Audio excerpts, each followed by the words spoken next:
Today I want to talk about pastels and the versatility of drawing and painting with this medium. They come in all types of forms, soft pastels, hard pastels, pastel pencils, which I love because you can get really detailed, you can draw with them, you can use them to get into really smaller areas, they're just amazing. There are also blending tools that you have right in your own home that you can use, right? So inexpensive, right? And they're so easy to travel with. When you're on the go, you just throw them in your bag and that's it. There's really no cleanup to this.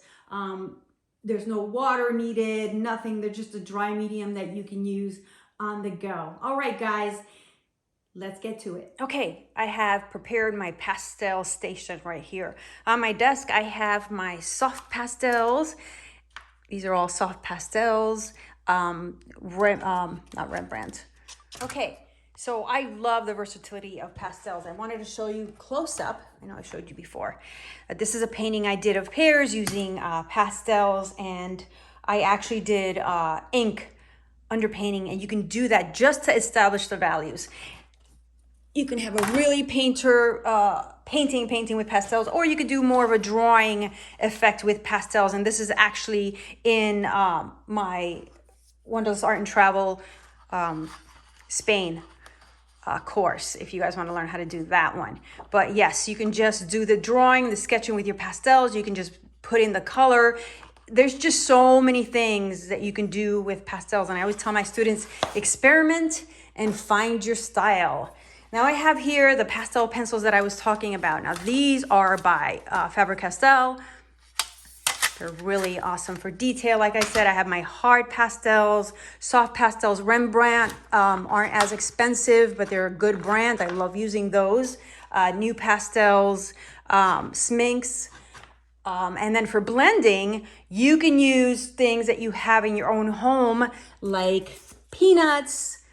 Yes, you can use peanuts, and these are packing peanuts, and you can use them for blending. I like to smash them, to use the little corners to get into little places, and I have a whole bag. So every time I get a shipment and there's peanuts in there, I just save it all up to use, right? You can use blending brushes.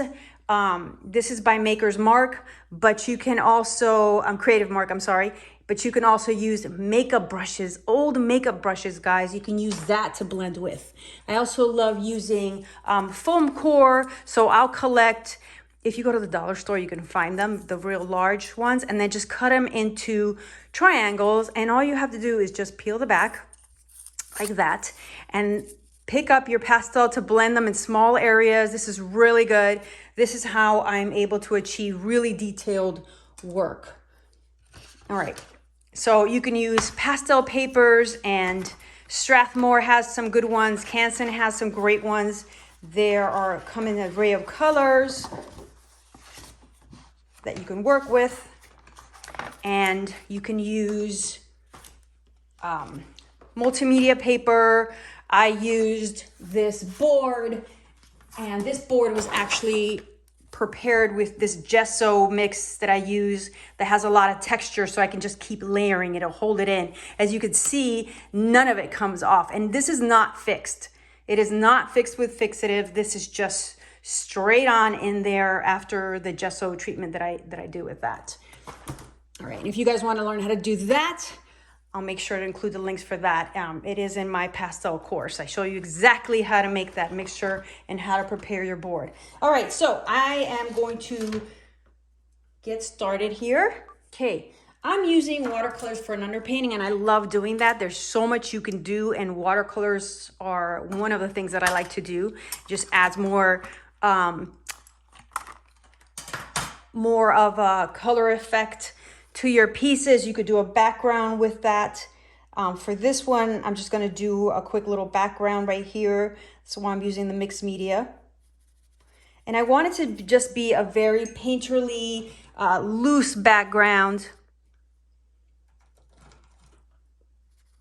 Very loose background. And I'm using sort of a burnt umber orangey color. And that just helps me get rid of all that white if I'm using white paper. So I'm just going to quickly do that. This is also a good way to establish the values on your paintings. So I'm gonna go ahead and also I'm gonna go ahead and give this a quick wash. I've been on a nectarine kick lately, so I figured let me do some nectarines. That'd be great. I just do that. Well, this is really dark right here. And this is gonna be a very textured, loose nectarine. Now you could do the same thing using inks. I like to use inks as well when I'm doing these pieces.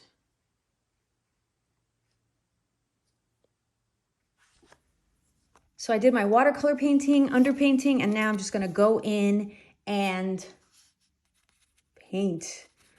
So I'm going in the darkest areas first. I'm using a little black here. As you can see, I'm just going in with that color. A bit of green. As you can see, I'm just going right over that. Some red. I do have my reference, and I am taking artistic liberties. I always tell my students, go ahead and just play around and have fun with your pieces. I'm actually going to use some of my Rembrandt. And you can go right over those colors and look at the textures that you can create with that.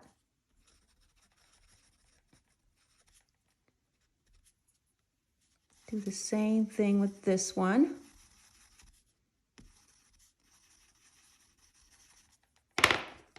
Gonna go ahead and use some red.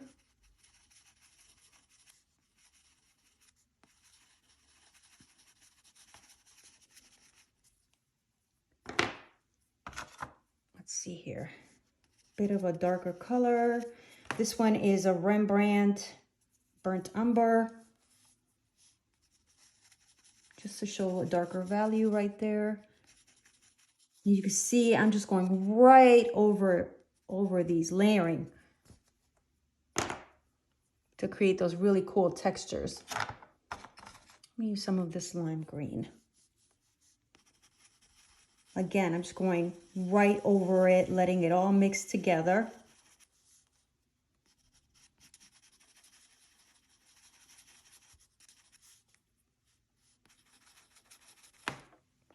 I'm going to use this really soft Smink pastel.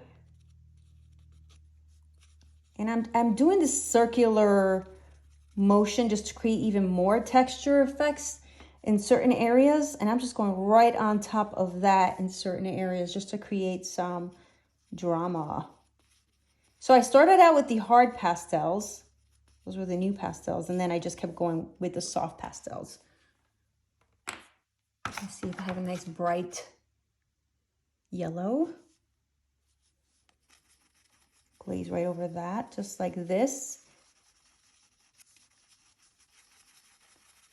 And this mixed media paper can actually hold a lot of pastel. Now you don't want to, common mistakes, blow on this. It can be really dangerous. So don't blow on it. The best way to do, to get rid of the excess pastel is to walk over to your garbage can or outside even, or have a garbage can under your desk and just tap it.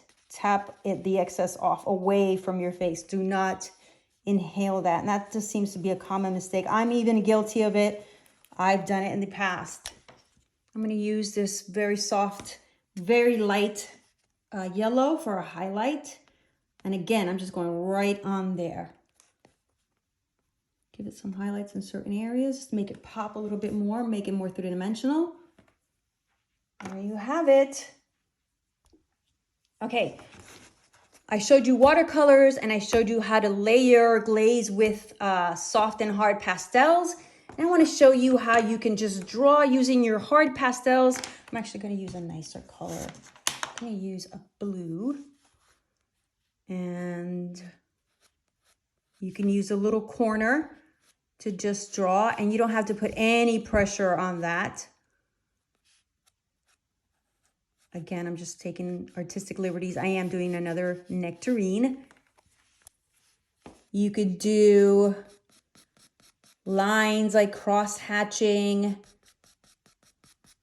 Again, I'm using the tip. And if it rounds off, you can just break it and use the next one. I just want this to have more texture.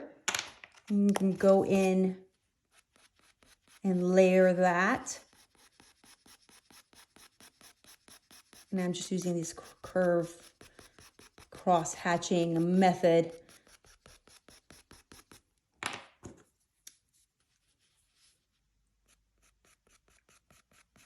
And just playing around basically. The best way to get to know your pastels is to just play around with them.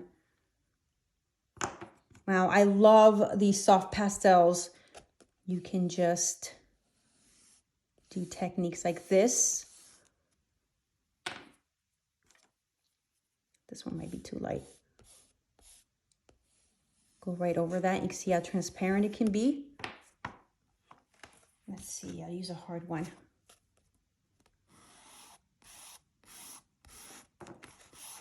Blend that color out and then just draw on that.